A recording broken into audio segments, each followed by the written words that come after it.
if you have not been watching the news over the last couple of days, let me fill you in on some things. Syria's president, Bashar al-Assad, has now left the country and moved over to Russia. He left his own country because he was losing the war against the militants that he was fighting against. Now, this is a whole drawn out thing, but I'm just going to tell you that it takes time before the world collapses. While everyone is talking about a potential or hypothetical World War III, it could be argued that the world has had 11 total world wars, and George Washington started 2 of them.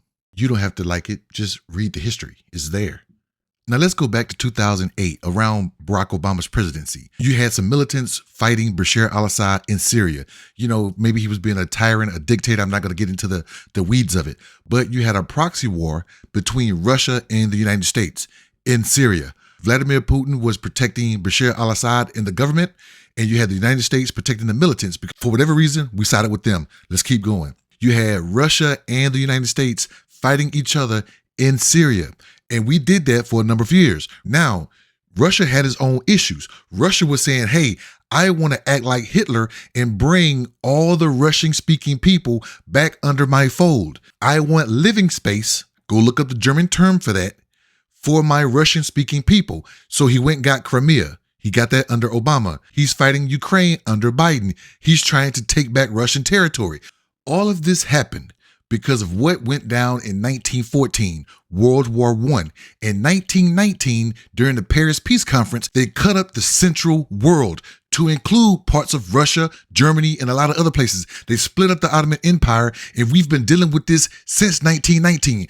I can go further, but I'm trying to make a point, so just bear with me. And because Russia is trying to get Ukraine back into its fold, they can't continue to help Syria in Syria. So Vladimir Putin had to take some of his troops out of Syria and send them to Ukraine because Ukraine, being a small country, is dominating Russia with U.S. support. When he did that, Bashar al-Assad started to lose, and it's been relevant because he lost when he fled to Russia. Now, right now, the militants control Syria, and there's no real leadership. There's no real government.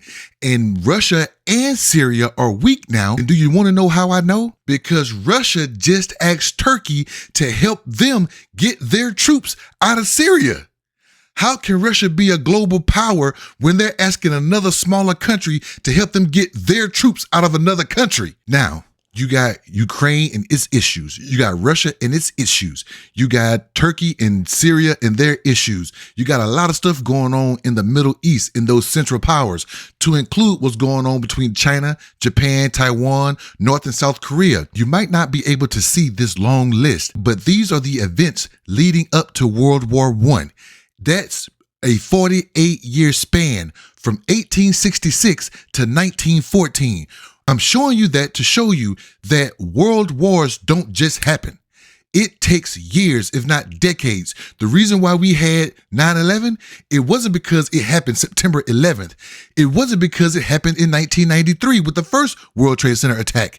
The World Trade Center attacks in 9/11 go all the way back to the 1970s. And I'm going to do this real quick. Basically, the United States helped Osama bin Laden and his militants get Russia, here we go again, get Russia out of Afghanistan. If you want to know more about it and you want to be entertained, go watch Tom Hanks and Julia Roberts' movie, Charlie Wilson's War. It came out in 2007. It's pretty good. Then, when Saddam Hussein, who we were cool with, decided to invade Kuwait, Osama bin Laden went to Kuwait and said, hey, we will do for you what we did for Afghanistan. They said, no, we're going to let the United States do it. Osama and his people got mad and said, we're going to attack the United States. They tried to attack the World Trade Center in 93 or whatever, and they failed. And guess what they said?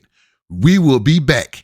And that started the progression to September 11, 2001. And that started the 11th World War, the global war on terrorism.